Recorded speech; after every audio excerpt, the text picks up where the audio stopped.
तो हम किसी रेशियो को मिस्टेकनली रीड कर लेते हैं। जैसे मैं आपको एक बात कहूं कि भाई एक आदमी है और उसके दो आदमी मान लीजिए ए और बी है, वो किसी पैसे को 2:3 में बांट रहे हैं। बांटना था, ध्यान देना। मैं ये कह रहा हूं कि दो आदमी हैं ए और बी, इन्होंने किसी पैसे को 2:3 में बांटना था, लेकिन हुआ क्या, इन्होंने कर दी गलती और बांटते वक्त इन्होंने बांट दिया 4:5 में। 4:5 में बांट दिया। बांटना था 2:3 में, बांट दिया पैसा 4:5 में। तो भाई बताओ क्या इंपैक्ट पड़ा, किसको फायदा हुआ, किसको नुकसान हुआ, और कितना फायदा हुआ कितना नुकसान हुआ, उस चीज के बारे में चर्चा करो। या इनको जो नुकसान या फायदा हुआ है वो कैसे कैलकुलेट हो बताइए। तो मेरे प्यारे बच्चों, अब यहाँ एक बात नोटिस करने की है, और वो ये कि यार हमारे पास कोई धन था, ठीक है जी, उस धन को हमने बांटना था 2:3 में, लेकिन हमने उस पैसे को बांट दिया 4:5 में। तो जो धन है ना, परसेंटेज में आपने ये चीज तो सीखी है कि पैसा ऐसे मानो जिसे मजा आ जाए कैलकुलेशन में। जो धन है वो ऐसा ले लो जिसको हम 4:5 में भी आसानी से बांट सके और 2:3 में भी बांट सके। अदरवाइज आप कहें हम तो एक्स लें, तो पहले एक्स को 2:3 में बांटोगे तो फ्रैक्शन में आएगा, तो क्या किया जाए। तो दूसरा तरीका ये कि यहाँ टोटल ले लो, 2 और 3 कितना बना 5, यहाँ टोटल कर लो 4 और 5 कितना बना 9। अब 9 और 5 का एलसीएम ले लो, क्या हुआ 45। तो मैं क्या करता हूँ, मान लेता हूँ यार 45 रुपए बटना था, तो 45 रुपए को अगर बांटना था तो 45 रुपए को 2:3 में बांटते तो 2 और 3 5, 5 यूनिट 45, 1 यूनिट 9, 9 दूनी 18 रुपए ए के हिस्से आना था और 27 रुपए मेरे भाई बी के हिस्से आना था। बिल्कुल ठीक है। लेकिन जब बांटने लगे तो 45 रुपए को हमने बांट दिया 4 5 में, तो 4 और 5 9 यूनिट 45, 1 यूनिट 5 तो 5 यूनिट 25, तो 5 20। आपने कहा ठीक है, यानी हमें 45 रुपए को बांटना था 18:27 में, 18 और 27 देना था, लेकिन हमने दे कैसे दिया 20 और 25। तो आपसे सवाल में ये पूछेगा कि बताओ भाई ए को प्रॉफिट हुआ या लॉस हुआ, तो आप कहेंगे कि सर प्रॉफिट हुआ, क्योंकि पहले ए को 18 मिल रहा था, अब ए को 20 मिल रहा है, तो 2 रुपए फालतू मिल रहे हैं। जबकि बी को पहले 27 मिल रहे थे, अब 25 मिलेंगे, तो बी को 2 का लॉस हुआ। तो मेरे नन्हे मुन्ने बच्चों, मेरे कहने का मतलब यहाँ सिर्फ इतनी बात आपके लिए कि जब भी ऐसी कहानी होगी तो वहां पे मेरे बच्चे दोनों जगह अमाउंट को सेम कर लिया करो, यहाँ वाली अमाउंट और यहाँ वाली अमाउंट सेम कर लिया करो, उसके बाद फिर कैलकुलेशन बैठा करो। तो आइए इसी तर्ज पे पहला सवाल उठाते हैं इस टाइप का, करिए।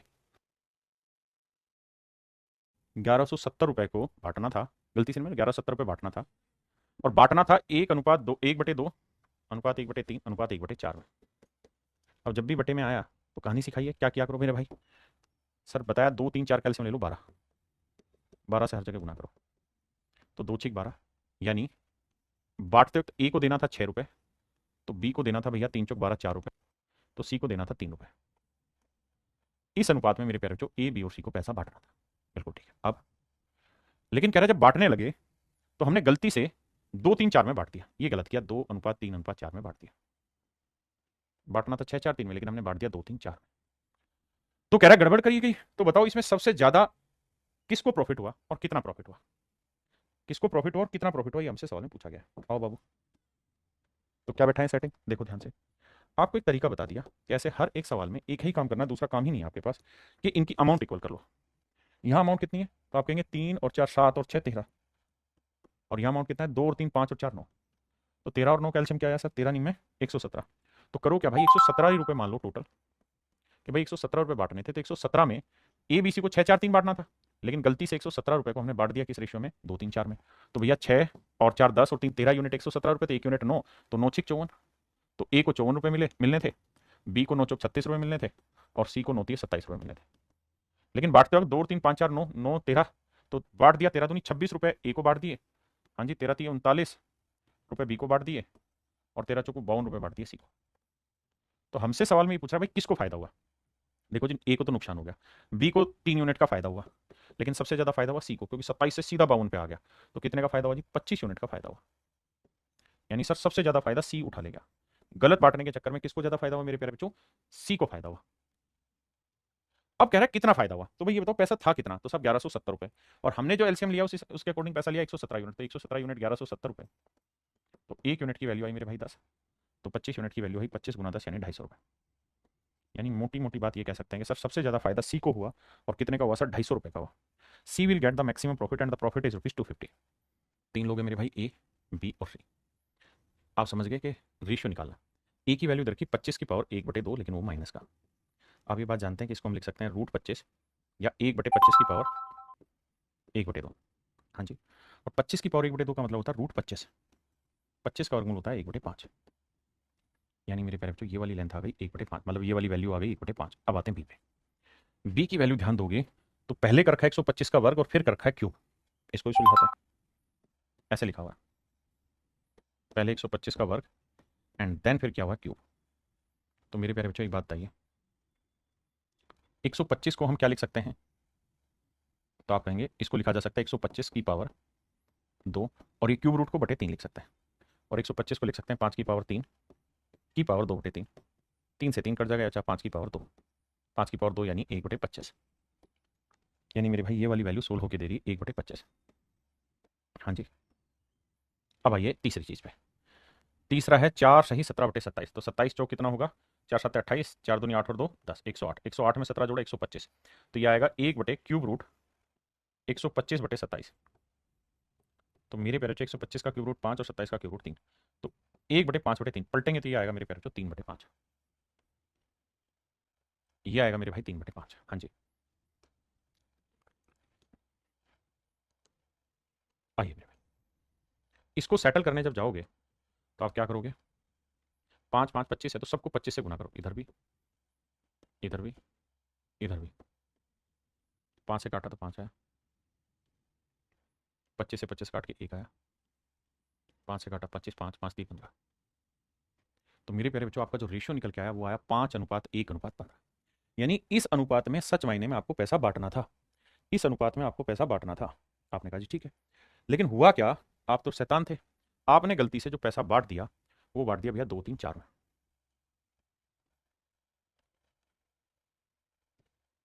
2 3 4 के अनुपात में। तो कह रहा बताओ भैया 1890 रुपए के साथ जब ये शैतानी हो गई, तब ये बताओ किसको फायदा हुआ, क्या फायदा हुआ, कितना फायदा हुआ। तो यहां देखोगे 5 और 1 6 15 21 आया भाई, और यहाँ 4 3 7 2 9, 21 और 9 का जो एलसीएम आएगा मेरे बच्चे वो आएगा 63, 63 यूनिट। आपने कहा जी ठीक है मान ली बात, तो मैं क्या कर रहा हूँ 63 यूनिट को यहाँ बांटने की कोशिश कर रहा हूँ, 63 यूनिट को ही यहाँ, क्योंकि पैसा तो दोनों के सेज में ऊपर नीचे सेम रहेगा आपने यहाँ। तो मेरे भाई 25 ही किया ना ऊपर नीचे, ठीक है। अब देखिए 5 और 1 6 और 15 21, 21 यूनिट 63, 1 यूनिट 3, और 1 यूनिट 3 है तो 3 5 15 आएगा ये, 3 एकम 3 आएगा ये, और 15 3 45 आएगा मेरे प्यारे बच्चों। यहाँ देखते हैं तो 2 3 5 4 9 9 7 63, 1 यूनिट 7, तो 7 दूनी 14 यूनिट आया ये, 7 ये 21 यूनिट आया ये, और 7 चौक 28 यूनिट आया ये। अब मेरे प्यारे बच्चों आ गया, इसे तो लॉस हुआ, इसे 3 से 21 मिला तो 18 का प्रॉफिट कमाया। यहां देखें तो 45 से 28 पे इसने लॉस कमाया। तो मुझे साफ साफ यहां से एक चीज दिखाई दे रही है, सबसे ज्यादा जो प्रॉफिट कमाया है वो बी ने कमाया। किसने कमाया मेरे भाई, बी ने कमाया। दूसरा, टोटल जो पैसा बांट रहे थे वो 1890 रुपए था, तो भैया 63 यूनिट 1890 रुपए को रिप्रेजेंट कर रहा है। अब आप समझ ही गए कि एक यूनिट की वैल्यू 30 रुपए, 36 18 3 3 9, एक यूनिट 30 रुपए आ रही। अगर एक यूनिट 30 है तो 18 यूनिट कितना, 18 गुना 30, आंसर होगा मेरे प्यारे बच्चों 540 रुपए। आंसर हो जाएगा मेरे भाई 540 रुपए, 510 नहीं भाई, 18 30 54 540 ऑप्शन है कि नहीं है यार, कहीं गड़बड़ करी है क्या हमने, बताना बच्चों कहाँ गड़बड़ करी है। 5/3 को पलट के लिखा 3/5, ठीक है, ये आया 1/25, ये भी ठीक है, ये आया। अगर आप ये कह रहे हैं 25 से क्यों किया, ताकि बटे का 25 सारी जगह खत्म कर दे भाई, रेशियो भी तो सिंपल फॉर्म में लेके आना, तभी तो मतलब होगा, अदरवाइज थोड़ी कुछ हासिल होगा। देखना भैया कहाँ गड़बड़ हो रही है हमसे, कि ऑप्शन एक भी मैच नहीं हो रहा, 540 आइए नहीं रहा भैया। भाई नेचुरल प्रॉफिट तो सूखा सूखा बी ही सबसे ज्यादा उठा रहा होगा, है ना।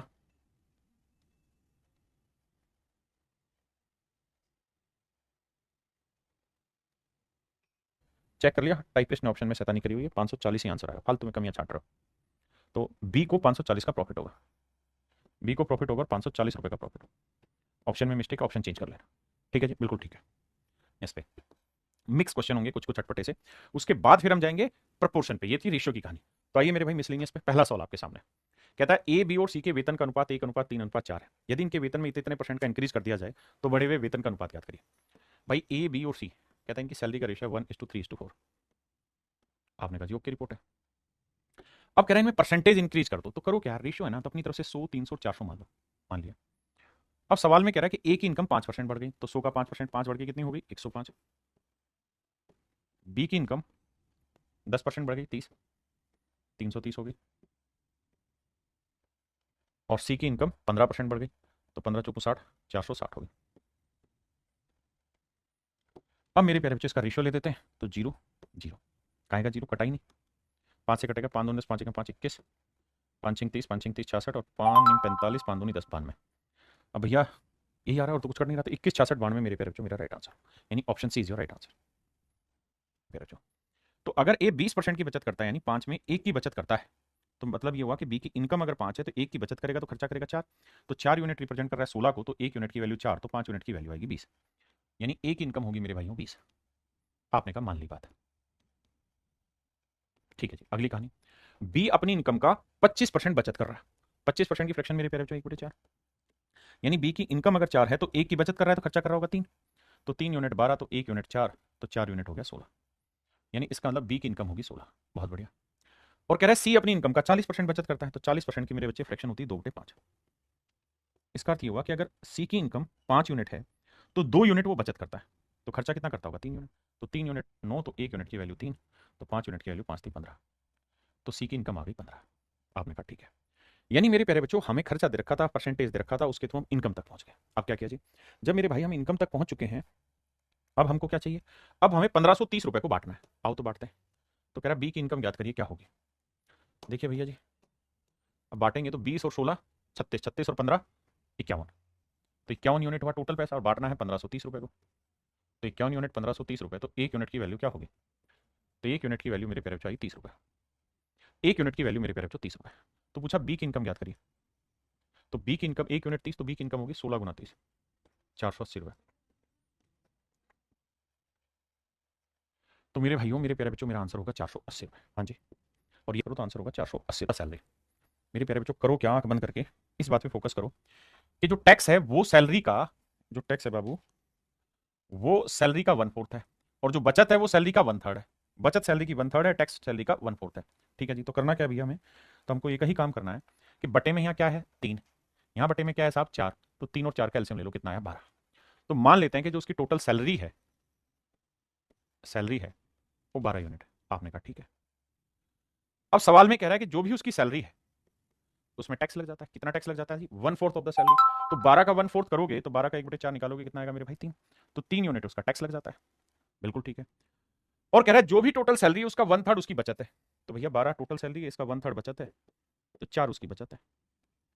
सेविंग कितनी बाबू 4। अब खुद ही सोचिए, 12 रुपए कमा के लाया, उसमें से 3 तो दे दिए सरकार को, 3 तो दे दिए सरकार को टैक्स के रूप में, तो बचे कितने उसके पास 9, 9 रुपए बचे। 9 में से 4 रुपए की उसने बचत कर ली, 4 रुपए की क्या कर ली बचत, तो बचा कितना 5। भाई 12 में से 3 तो टैक्स दे दिया, बचा 9, 9 में से 4 की बचत, तो बचा कितना 5 यूनिट।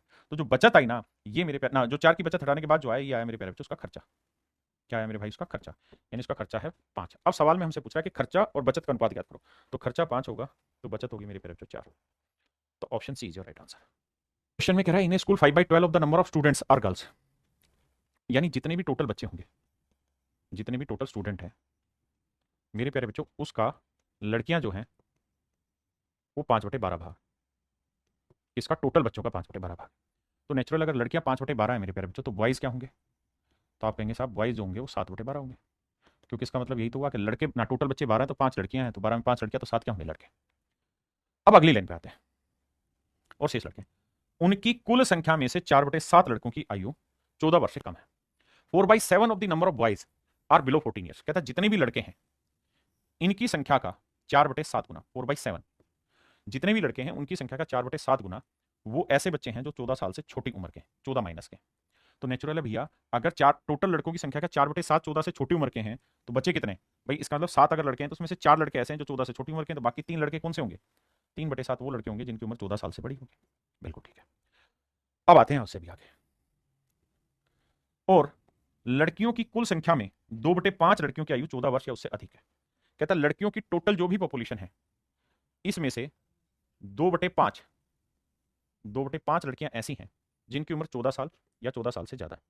तो 5 में से 2 लड़कियों की उम्र 14 से ज्यादा है, तो बची कितनी 3, तो 3/5 लड़कियां ऐसी होंगी जिनकी उम्र मेरे प्यारे 14 साल से कम होगी। बिल्कुल ठीक है। अब कह रहा है 14 साल से कम कितने बच्चे हैं, उनकी संख्या 1120 है, तो टोटल बच्चे बताओ कितने होंगे। अगर 14 साल से कम बच्चों की उम्र, यदि 14 वर्ष से कम आयु वाले विद्यार्थियों की कुल संख्या 1120 है, तो बताओ विद्यालय में कुल कितने बच्चे हैं मेरे प्यारे बच्चों, ये मेरा सवाल है। मैंने यहां तक कुछ नहीं किया, सिर्फ और सिर्फ लैंग्वेज को लिख के दिखाया। अब मेरे प्यारे बच्चों मेरी सलाह है कि पेपर में आप इस क्वेश्चन को कैसे टैकल करें। तरीका यह है कि ऐसे में हमेशा एक काम करना है कि जो भी नीचे फ्रैक्शन आई हुई है, जैसे यहां 7 है नीचे, यहां 5 है, यहां 12, तो 12, 5 और 7 इनका प्रोडक्ट ले लिया आपको, इनका प्रोडक्ट ले लिया, इनका प्रोडक्ट ले लेंगे तो कभी भी फ्रैक्शन नहीं बनेगी। लेकिन क्योंकि ये सवाल मजेदार है, कैसे मजेदार है, इसमें अगर मैं टोटल बच्चे 12 भी ले लूंगा ना, तो 12 का 5/12 यानी 5 लड़कियां होंगी और बच्चे 7 लड़के हुए। अब 7 लड़कों का 4/7 यानी 4, 7 का 4/7 4 ही हुआ, 4 लड़के ऐसे हैं जो 14 से कम हैं, और 7 का 3/7 यानी 3 लड़के ऐसे हैं जो 14 से बड़े हैं। अब यहाँ 5 का 3/5 निकालेंगे तो 3 आएगा, मतलब 3 लड़के 3 लड़कियां ऐसी हैं जो 14 से कम उम्र की, और 5 का 2 बटे 5 निकालोगे 2, तो 2 लड़कियां ऐसी हैं जिनकी उम्र 14 साल से ज्यादा है। ये मेरे प्यारे बच्चों डाटा ही इतना आसान है कि सेट हो गया। अगर नहीं होता सेट तो हमें इन सबका प्रोडक्ट लेना होता, 12 पंजे 60, 6 7 42, यानी हमें टोटल बच्चों की संख्या 420 लेनी होती। उसका फायदा ये होता है कि आखिर तक फ्रैक्शन नहीं बनती, पॉइंटों में नहीं जाते आप, और जब जब आप पॉइंटों से जाने से बचेंगे तब तब आपकी स्पीड बढ़ेगी, ध्यान रखिए हमेशा। अब यहां तो सिंपल ही हो गया, तो उसने हमसे पूछा कि भाई 14 साल से कम आयु वाले बच्चे, तो 14 साल से कम 3 तो लड़कियां हैं और 14 साल से कम 4 लड़के हैं, तो टोटल बच्चे हो गए 3 और 4 7, तो 14 साल से कम उम्र के बच्चे हैं 7 यूनिट, वो दे रखा है 1120। तो 1 यूनिट की वैल्यू 7 एकम 7, बचा कितना भाई 4, 7 6 42, 160, 1 यूनिट 160, तो 12 यूनिट 12 गुना 160, गुना करेंगे भैया जीरो तो आएगा, 12 6 72, 12 एकम 12 और 7 1920। तो मेरे नन्हे मुन्ने प्यारे बच्चों option D is your right answer. मेरे भाई 1920 आपका करेक्ट आंसर होगा।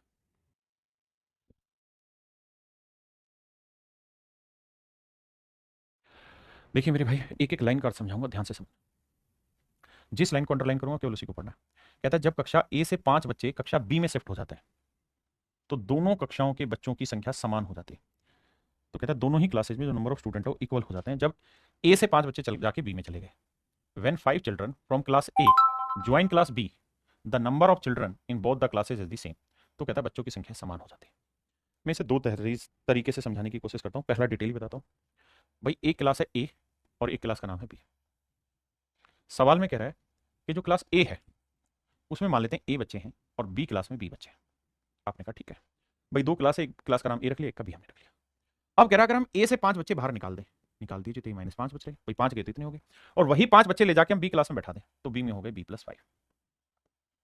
और अब कह रहा है दोनों ही क्लासेज में नंबर ऑफ स्टूडेंट्स की संख्या बराबर है, दोनों ही क्लासों में बच्चों की संख्या मेरे प्यारे बच्चों समान है, दोनों ही क्लास में बच्चों की संख्या समान है।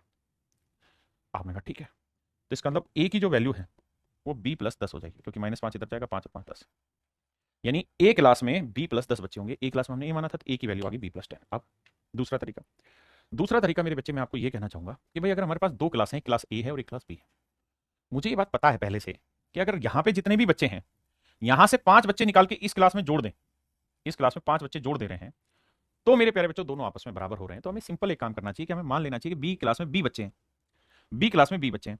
अब यहां से मैं 5 बच्चे और ले आया तो यहां कितने हो गए b+5। भाई बी क्लास में मान लिया बी बच्चे हैं, यहां से मैं 5 बच्चे लेके इसमें और आ गया तो यहां हो गए b+5। और कहता है यहां से 5 बच्चे निकाले तो यहां जितने भी होंगे उससे 5 घट गए होंगे। मान लो ए बच्चे हैं और कह रहा है कि दोनों की संख्याएं बराबर रहती है, 5 उधर जाएगा 10 हो जाएगा। तो हमें ये डायरेक्ट ही समझना है कि 5 जब इधर गए यानी 5 इससे घटाए और इसमें जोड़े तभी तो बराबर हुआ, यानी इन दोनों के बीच में गैप जो है वो 10 का है। तो बी में मान लेना चाहिए, मैं बी बच्चे हैं तो ए क्लास में b+10। फिर भी जिस भाई को प्रॉब्लम है वो इस बात को समझे कि ए की जो वैल्यू है वो b+10 है, यानी बी में बी बच्चे हैं तो ए क्लास में b+10 बच्चे हैं। ये मैं समझाना चाह रहा हूं। इतनी बात आप समझ गए तो जंग लड़ी जाएगी। अब अगली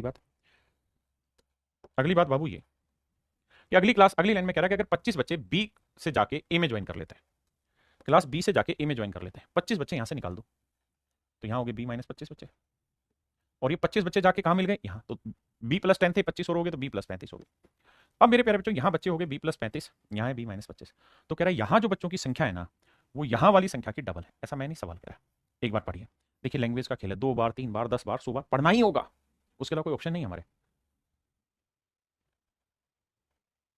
तो अब मेरे प्यारे बच्चों क्या करें, अब मेरे बच्चा हमें करना ही होगा कि हो गया b+35 और ये 2b, -25 दूनी 50, इधर लाओगे तो b, यह है 85। इसका अर्थ ये हुआ कि जो बी क्लास है उसमें नंबर ऑफ स्टूडेंट है 85। तो भैया अगर यहाँ 85 बच्चे हैं तो नेचुरल है यहाँ तो 85 जमा 10 कितने होंगे 95, और हमें इन्हीं का तो रेशियो निकालना है। तो 5 से काटा 17, 17 पंजे 85, और 5 से काटा 19, 19 पंजे 95, यानी आंसर आएगा मेरे भाई 19:17, जो है ही नहीं ऑप्शन, ये है। तो option B is your right answer. मेरे प्यारे बच्चों ऑप्शन बी आपका करेक्ट आंसर। जो बच्चे थे लिस्ट बना देते हैं, ये है टोटल स्टूडेंट, ये है सेलेक्टेड, और ये है अनसेलेक्टेड। तो सवाल में कह रहा है in an MBA selection process the ratio of selected to unselected was 11:2, यानी सेलेक्ट होने वाले बच्चे और सेलेक्ट ना होने वाले बच्चे की संख्या का अनुपात था 11:2, तो 11 और 2 13। बहुत बढ़िया। इफ 40 लेस हैड अप्लाइड, कहता है अगर 40 बच्चों ने कम अप्लाई किया होता। अब भैया ये तो यूनिट है, परसेंटेज में आपने पढ़ा है, तो क्या करो इसे मान लो 13x, ये 11x, ये 2x। मान लिया कि 2x बच्चे अनसेलेक्टेड हैं तो 11x सेलेक्टेड, तो टोटल 13x है। अब कह रहा है कि अगर 40 कम बच्चों ने अप्लाई किया होता तो 13x - 40। बहुत बढ़िया। और यहां तक की बात क्लियर है। If 40 less had applied and 20 less selected, और कहता है अगर 20 कम बच्चों ने सिलेक्शन लिया होता तो 11x माइनस 20, यानी पहले इतने बच्चे सिलेक्शन लेते थे तो अब इतने बच्चे सिलेक्शन ले रहे हैं। तो मेरे प्यारे बच्चों बताओ, अब नई कंडीशन के हिसाब से, न्यू जो कंडीशन है, न्यू कंडीशन के हिसाब से 13x माइनस 40 बच्चे हैं टोटल जी। इसमें से सेलेक्ट कितने हुए हैं जी, घटाते हैं साहब, सेलेक्ट हुए 11x माइनस 20 बच्चे, तो 13x minus 40 minus 11x plus 20, 13 में 11 गया 2x, 40 में 20 गया 20। इसका मतलब अनसेलेक्टेड बच्चों की संख्या है 2x माइनस 20। आपने कहा जी बिल्कुल ठीक बात है, हमें यहाँ तक कोई दिक्कत नहीं है। फिर से मैं अपनी बात को समझाता हूँ। कह रहा है एमबीए चयन प्रक्रिया में चुने गए और न चुने गए लोगों का अनुपात 11:2 था, माने 11x सेलेक्टेड थे तो 2x अनसेलेक्टेड, टोटल 13x बच्चे थे। अब कह रहा है अगर 40 कम बच्चों ने अप्लाई किया, 20 कम बच्चे सेलेक्ट हुए, तो इतने बच्चों में से इतने सेलेक्ट हुए तो ना सेलेक्ट होने वाले इतने। तो इस प्रक्रिया के लिए कितने उम्मीदवारों ने आवेदन किया ये आपको बताना है, ठीक है जी। अब देखो मेरे भाई,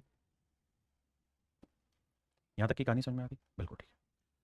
अब मुझे ये कह रहा है कि भाई जो सेलेक्टेड और नॉन सेलेक्टेड बच्चे, इनका रेशियो दे रखा है, चयनित और न चयनित होने का अनुपात 10:1 है, सिलेक्शन और नॉट सिलेक्शन का रेशियो 10:1 है। तो भैया बताओ सिलेक्शन लेने वाले बच्चे कितने हैं, 11x माइनस 20, और नॉट सिलेक्शन लेने वाले, अनसिलेक्शन लेने वाले कितने हैं, 2x माइनस 20। और ये रेशियो कितना दे रखा है साहब, 10:1। ये मैंने दिया सवाल है। अब क्या करो जी, क्रॉस मल्टीप्लाई, इसको इधर से इसको इधर से। 1 से करेंगे तो 11x माइनस 20 आया, 10 से करेंगे तो 20x माइनस 200 आया, 20 इधर उधर लाओगे तो बचा 9x, बचा 180, तो x की वैल्यू आई 20। तो टोटल स्टूडेंट है 13x, तो 13 गुना 20, 13 दूनी 26, 260। यानी मेरे प्यारे बच्चों कुल मिला के 260 बच्चे थे जिन्होंने इस प्रोसेस में पार्टिसिपेट किया था। उसमें कितने सेलेक्ट हुए कितने नहीं हुए, ये मारिए गोली, हाँ है ना। देखिए अगर मुझे महज तुक्केबाजी करनी होती तो मैं इस बात को ऐसे भी सोच सकता था कि भाई टोटल स्टूडेंट 13 के मल्टीपल होंगे, तो इन ऑप्शन में से 13 से भाग होने वाला कौन सा ऑप्शन है, केवल बी, तो मैं डायरेक्ट बी ऑप्शन टेक देता। लेकिन ये तो थी साधारण जिंदगी। अब बात करेंगे मेंटोस जिंदगी की। मेरे प्यारे बच्चों आपको याद होगा इनकम एक्सपेंडिचर के सवालों में मैं क्या लिखवाता था, यहां लिखता था इनकम, इनकम मान लेते हैं रेशियो हुआ A:B, नाम है दो आदमियों के, राम और श्याम। फिर यहां क्या लिखता था मैं, एक्सपेंडिचर का रेशियो, याद है ना इनकम एक्सपेंडिचर की type, teacher, teacher, TURE, expenditure का रेशियो X:Y। और फिर नीचे लिखता था मैं सेविंग, सेविंग्स का रेशियो, लेट से M:2, MN है कुछ भी होती, सेविंग एक्चुअल में लिख देता था। M रुपए बचाए ए ने, राम ने, N रुपए बचाए श्याम ने। अब मेरे दोस्त अगर आपको ये बातें याद हैं तो आप शायद समझेंगे कि इनकम और एक्सपेंडिचर का डिफरेंस ही होता है सेविंग, यानी इन दोनों क्वांटिटीज के बीच का जो डिफरेंस है ना, यही मेरा सेविंग है। तो राम ने कितनी इनकम की, कितना खर्चा किया, बचा हुआ सेविंग है, कितना इनकम किया श्याम ने, कितना खर्चा किया, बचा हुआ सेविंग है। अब मेरे नन्हे मुन्ने भाइयों इसी तर्ज पर हम आगे चर्चा कर रहे हैं, इसी बात को आगे समझाने के लिए कि जो हमें सवाल दिया हुआ है उसमें पहले दे रखा है टोटल स्टूडेंट है, टोटल स्टूडेंट और फिर सेलेक्टेड स्टूडेंट, सेलेक्टेड स्टूडेंट। आपने कहा हाँ। तो पहले वाले केस में टोटल बच्चे थे 13 और सेलेक्टेड थे 11, टोटल स्टूडेंट थे 13 और सेलेक्टेड थे 11। आपने कहा बिल्कुल ठीक है। थोड़ा सा बस दिमाग दौड़ाना और कुछ नहीं करना, कि टोटल 13 बच्चे थे तो उसमें से 11 सेलेक्टेड हुए थे। लेटर ऑन कहता है कि सेलेक्टेड और नॉन सेलेक्टेड का रेशियो 10:1 है, 10:1 हो गया, मतलब 10 सेलेक्ट हुए हैं तो एक अनसेलेक्ट हुआ, तो टोटल बच्चे कितने हुए, 11। यानी कुछ चेंजेस हुए और चेंजेस होने के बाद कह रहा है कि 11 बच्चों ने अगर अपीयर किया है तो 10 बच्चों ने सिलेक्शन लिया, 10:1 का मतलब यही हुआ। क्या चेंजेस हुए, चेंजेस ये हुए कि सर पहले अगर 13 यूनिट बच्चे अप्लाई करते थे तो 11 यूनिट सेलेक्टेड होते थे, अब 11 यूनिट अप्लाई कर रहे हैं तो 10 यूनिट सेलेक्ट हो रहे हैं, तो टोटल नंबर ऑफ स्टूडेंट 40 घट गए। यानी इन दोनों, यहां जो टोटल बच्चे थे और यहां जो टोटल बच्चे थे, इनका डिफरेंस 40 है, और जो यहां सेलेक्ट हुए और जो यहां सेलेक्ट हुए इनके बीच का डिफरेंस 20 है। सेलेक्टेड का डिफरेंस 20 है और टोटल स्टूडेंट का डिफरेंस 40 है। अब मेरे प्यारे बच्चों अगर आप समझदार हो और पकड़ पाए इसे, तो यहां आप इसे उड़ा सकते हैं इनकम एक्सपेंडिचर टाइप से, कि भैया 11 को 11 से गुना किया 121 आया, 11 को 20 से गुना किया 11 दूनी 22, 220 आया। अब भैया 10 यूनिट को 13 से किया 130 आया, और मेरे बाबू 10 को 40 से करेंगे तो 400 आया। अब समझने वाली बात यह कि 130 और 121 के बीच का डिफरेंस आया 9 यूनिट, और 400 और 220 के बीच का डिफरेंस आया 180। तो 9 यूनिट रिप्रेजेंट कर रहा है 180 को, 9 यूनिट रिप्रेजेंट कर रहा है 180 को, तो 1 यूनिट की वैल्यू 20, 1 यूनिट की वैल्यू 20 है। तो टोटल स्टूडेंट पहले 13 थे, तो 13 यूनिट गुना 20 करेंगे तो आंसर आएगा 260। यानी कुल मिला के जो टोटल बच्चे हैं वो 260। मैं ये नहीं कह रहा कि आप सबको ये बात समझ आएगी, मैं तो सिर्फ ये कह रहा हूँ कि जिनको समझ आ जाए वो बढ़िया, जिनको भी समझ आ जाए वो ठीक है। अब जल्दी से कमेंट करके बताइए कितने बच्चे इस बात को समझ गए। देखिए मेरे नन्हे मुन्ने प्यारे बच्चों, एक बात ध्यान से समझना, बहुत ही प्यारा सवाल। वैसे ये सवाल टाइम एंड डिस्टेंस में बहुत ज़्यादा पूछा जाता है, लेकिन टाइम एंड डिस्टेंस से के कॉन्सेप्ट को यहीं क्लियर करेंगे। आइए, कहता है भैया फॉक्स चेजेज ए लाइन, कहता है एक लोमड़ी शेर का पीछा करती है। शेर जितनी देर में 5 छलांग लगाता है उतनी देर में लोमड़ी 7 छलांग लगाती है। मतलब शेर, लोमड़ी, छलांग मतलब जंप होता है। कहता है शेर जितनी देर में 5 बार जंप लेगा उतनी देर में लोमड़ी 7 जंप ले लेगी। जितनी देर में शेर 5 जंप लेगा उतनी देर में मेरे प्यारे बच्चों लोमड़ी 7 जंप ले लेगी। कितनी देर में? सर्टेन टाइम, एक निश्चित समय की बात हो रही है। इस बात को समझे? नहीं समझे तो समझाता हूं। कह रहा है एक लोमड़ी शेर का पीछा करती है, शेर जितनी देर में 5 छलांग लगाता है उतनी ही देर में, देर माने समय, उतने ही समय में लोमड़ी 7 छलांग लगाती है। The fox take 7 leaves for every 5 leaves of the line. कहता है शेर जितनी देर में 5 लेगा उतनी देर में लोमड़ी 7 ले लेगी। नेक्स्ट में कह रहा है and the distance covered, and the distance covered, and the distance covered by lion in 6 leaves. कहता है शेर 6 कदम में जितनी दूरी चलता है, तो मान लेते हैं लॉइन 1 कदम में एल मीटर दूरी चलता है, तो 6 कदम में इतनी दूरी चलेगा। भाई 1 कदम में मान लो एल मीटर चलता है तो 6 कदम में इतनी दूरी चलेगा। तो कहता है इक्वल है ये बात, किस चीज की इक्वल है जी? Equal to the distance covered by fox in 5 leaps. कहता है लोमड़ी 1 जब में मान लेते हैं एफ मीटर चलती तो 5 जब में इतना चल लेती। तो सवाल में कह रहा है कि भैया क्या कि जो शेर है वो 6 जब में जितनी दूरी चलेगा उतनी ही दूरी फॉक्स 5 जब में चल लेती है। तो भैया 1 जब में अगर एल मीटर तो 6 जब में इतना, 1 जब में एफ मीटर तो 5 जब में इतना। तो यहां से एल अपॉन एफ का रेशियो निकालेंगे, आंसर होगा मेरे प्यारे बच्चों 5:6। तो एल की वैल्यू मेरे प्यारे बच्चों 5 होगी तो एफ की वैल्यू 6। मतलब ये हुआ कि जो लाइन है वो 1 जंप में 5 मीटर चल पाता है, तो जो फॉक्स है वो 1 जंप में 6 मीटर चल पाती है। इस बिंदु को समझने की जरूरत है, यही बिंदु मेन और अहम है। अगर आप ये बात समझ पाए तो भाई ये बताओ शेर 1 जंप में 5 मीटर तो 5 जंप में कितना दूरी चल देगा? 25 मीटर। और लोमड़ी 1 जंप में 6 मीटर चलती तो 7 जंप में कितना चल देगी? 42 मीटर। मेरे प्यारे बच्चों स्पीड का क्या सूत्र होता है? स्पीड यानी चाल क्या होती है? चाल हिंदी में इसका अर्थ क्या होता है? चाल को हिंदी में कहते हैं मेरे प्यारे बच्चों डिस्टेंस, ए डिस्टेंस ट्रेवल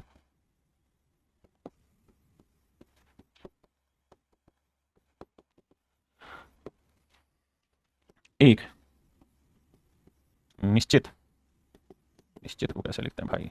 निश्चित समय में चली गई दूरी, चली गई दूरी, एक सर्टेन टाइम में चली गई दूरी ही मेरे प्यारे बच्चों आपकी क्या कहलाती है? स्पीड कहलाती है। हाँ जी, अगर ध्यान देंगे तो स्पीड यानी चाल का मतलब यही है कि डिस्टेंस चली ने सर्टेन टाइम, निश्चित समय में चली गई दूरी।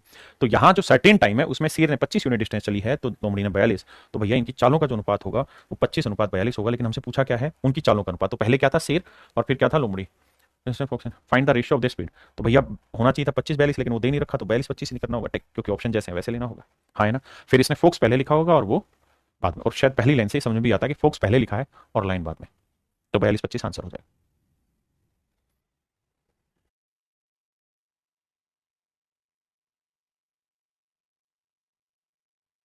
मेरे प्यारे बच्चों सवाल में कह रहा है 2 स्टेशनों के बीच प्रथम और द्वितीय श्रेणी,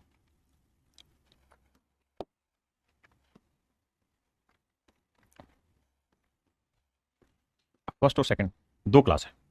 कहते हैं इनके किराए का अनुपात है 3:1। मतलब ये मेरे प्यारे बच्चों कि अगर फर्स्ट क्लास से ट्रैवल करोगे तो 3 रुपए लगेगा, जबकि सेकंड क्लास से ट्रैवल करोगे तो 1 रुपए लगेगा। कह रहा है जी दोनों स्टेशनों के बीच फर्स्ट और सेकंड जो क्लास है उसमें ट्रैवल करने वाले यात्रियों की संख्या का अनुपात 1:50 है।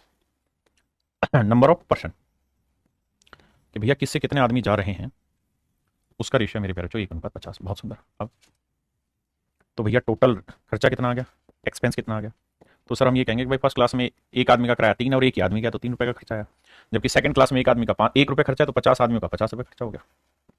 ये आ गया इनके टोटल खर्चे का अनुपात। तो टोटल खर्चा कितना हुआ भाई? 3 और 50 53 यूनिट। तो टोटल खर्चा हुआ मेरे भाई 53 यूनिट, और 53 यूनिट रिप्रेजेंट कर रहा है दोनों स्टेशनों के बीच यात्रियों से 1325 रुपए वसूले गए। तो 1 यूनिट की वैल्यू आएगी भाई 1325 बटे 53। बहुत बढ़िया। तो कह रहा है सेकंड क्लास से कितना पैसा वसूला गया, तो द्वितीय श्रेणी से कितना पैसा वसूला गया, तो 50 यूनिट की वैल्यू पूछा, क्या होगा? इंटू 50। ये मेरे प्यारे बच्चों मेरे सवाल का तरीका होगा। समझिए 1325, थोड़ा लॉजिक लगाने का खेल और कुछ है ही नहीं, जो समझ पाए।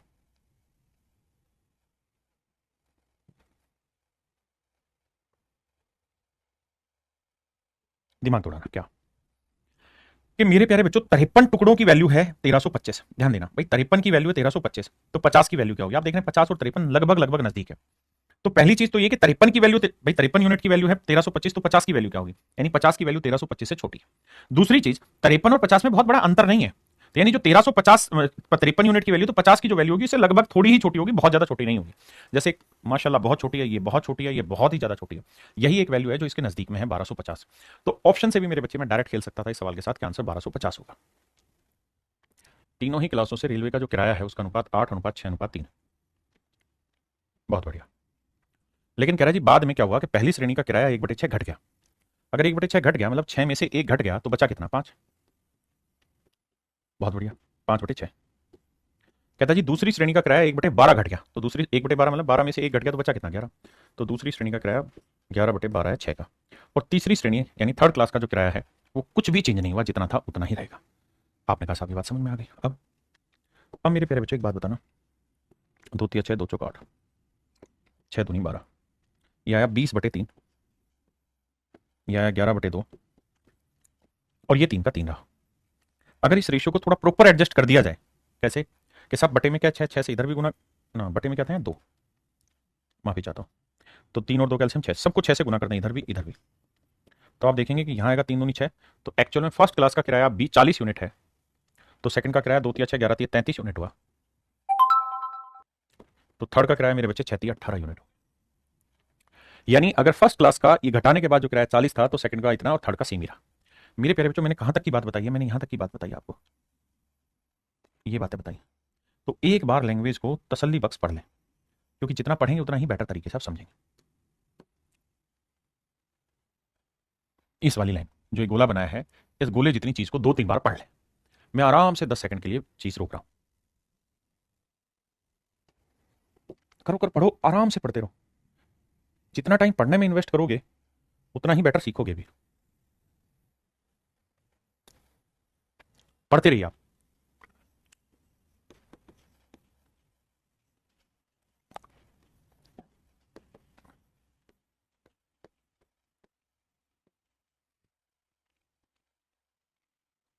पढ़ते रहिए आप, मैं तब तक कुछ और लिख रहा हूं।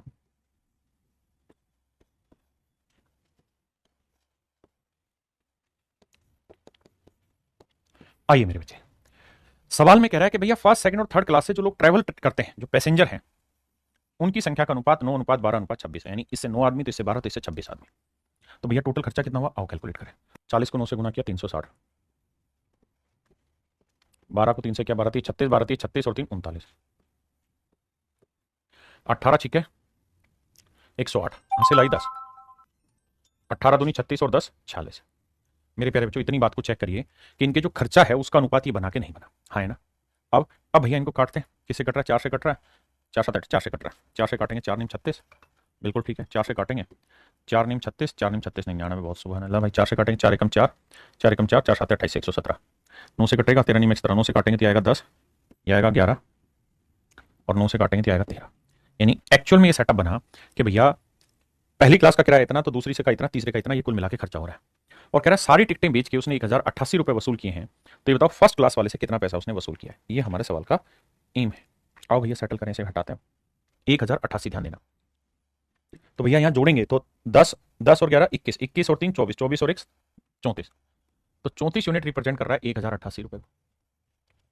तो बाबू एक यूनिट का वैल्यू हो जाएगा 1088/34। तो सवाल ने पूछा 10 यूनिट की वैल्यू बताइए क्या हो। देखिए मेरे प्यारे बच्चों, 2 से काटेंगे 5, 2 से काटा 17, बिल्कुल ठीक है, 17 से काटेंगे 17 छिक्के 102, 17 चौकों 68, 5 चौक 20, 5 छिंग 30 और 2 32। इसका अर्थ मेरे प्यारे बच्चों ये हुआ कि भाई कुल मिला के 320 रुपए जो है वो पहली क्लास से किराया वसूला जाता है, फर्स्ट क्लास से 320 रुपए का किराया वसूला जाता है। पहले इतनी बात समझिए।